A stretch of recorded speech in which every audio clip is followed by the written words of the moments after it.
Hello दोस्तों, आज की इस वीडियो में आप लोगों को गुणनखंड विधि से एचसीएफ निकालने के लिए सिखाने वाला हूं। तो दोस्तों यहाँ पर देख सकते हैं हमारा क्वेश्चन दिया हुआ 12, 36 और 48 का हमें एचसीएफ निकालने के लिए बोला गया है। तो सभी को हम पहले गुणनखंड कर लेते हैं। 12 का हम गुणनखंड करेंगे सबसे पहले, तो हम 2 से 12 को भाग देंगे तो 6 बार में भाग जाएगा।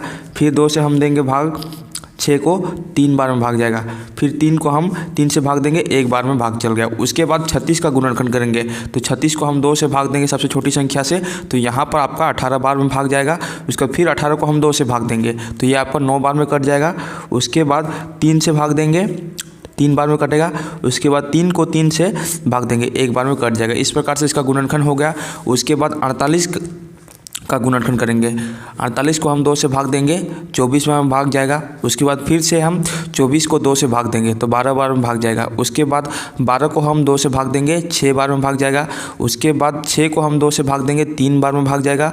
उसके बाद 3 को हम 3 से भाग देंगे तो 1 बार में भाग चल जाएगा। उसके बाद नीचे में आपको लिखना है 12 बराबर, जितना से हम भाग दिए हुए रहेंगे, लेफ्ट साइड में जितना संख्या दिया हुआ रहेगा उन सभी संख्याओं को यहाँ पर आपको लिखना है। 2 गुना 2 गुना 3, इस प्रकार से हम लिख दिए 12 का गुणनखंड। उसके बाद 36 का गुणनखंड लिखेंगे। 36 लिखेंगे बराबर, 36 का गुणनखंड देख सकते हैं लेफ्ट साइड में दिया हुआ है, 2 गुना 2 गुना 3 गुना 3, इस प्रकार से लिख दिए। उसके बाद 48 का गुणनखंड लिखेंगे। 48 लिखेंगे बराबर, उसके बाद 48 का गुणनखंड देख सकते हैं 2 गुना 2 गुना 2 गुना 3, 2 गुना 2 गुना 2 गुना 3, इस प्रकार से हम लिख दिए। उसके बाद यहाँ पर आपको कॉमन मिलाना है, तीनों में कौन सा संख्या कॉमन मिल रहा है। तो यहाँ पर आप देख सकते हैं दोस्तों, तीनों में 2 मिल रहा है। इस प्रकार से हम इसका कॉमन मिला देंगे। इस सेकेंड वाला देख सकते हैं तीनों में यहाँ पर 2 मिल रहा है, इस प्रकार से यहाँ पर सेकेंड वाला हो जाएगा। उसके बाद 3 संख्या जो है यहाँ पर आप देख सकते हैं, फर्स्ट में यहाँ पर 3 दिया हुआ है, सेकेंड लाइन में यहाँ पर 3 दिया हुआ है और थर्ड लाइन पर यहाँ पर आप देख सकते हैं 3 दिया हुआ है। इस प्रकार से इसका कॉमन हो गया।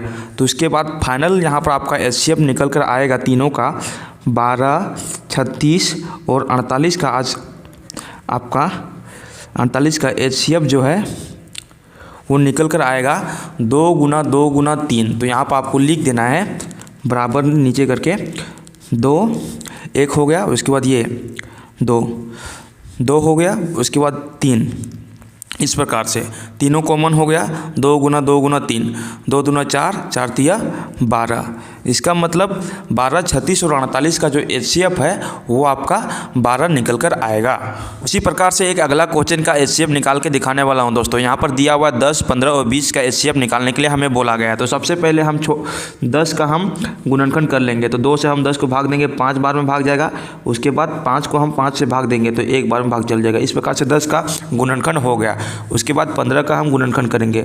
15 को हम सबसे छोटी संख्या 3 से भाग देंगे, 3 से हम भाग दिए 15 को तो 5 बार में भाग जाएगा। उसके बाद 5 को हम 5 से भाग देंगे, 1 बार में भाग चल जाएगा। 15 का गुणनखंड इस प्रकार से हो गया।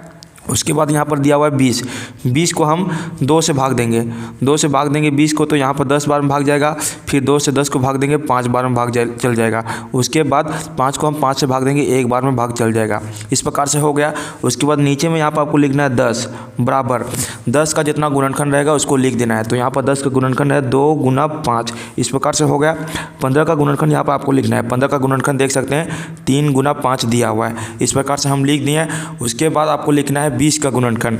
20 का गुणनखंड आप देख सकते हैं दिया हुआ है 2 गुना 2 गुना 5, इस प्रकार से 20 का गुणनखंड यहाँ पर हमारा हो गया। तो फाइनली यहाँ पर इसका एचसीएफ जो है 10, 15 और 20 का एचसीएफ और 20 का एचसीएफ बराबर हमारा निकल कर जो आएगा वो आएगा, देख सकते हैं कॉमन संख्या जो रहता है वो एचसीएफ कहलाता है। तो देख सकते हैं तीनों में 5 है, 10 का गुणनखंड में भी 5 है, 15 का गुणनखंड में भी 5 है और 20 का गुणनखंड में भी 5 है। तो ये संख्या हमारा कहलाएगा एचसीएफ। तो यहाँ पर 10, 15 और 20 का एचसीएफ जो है वो आपका 5 कहलाएगा। Final answer.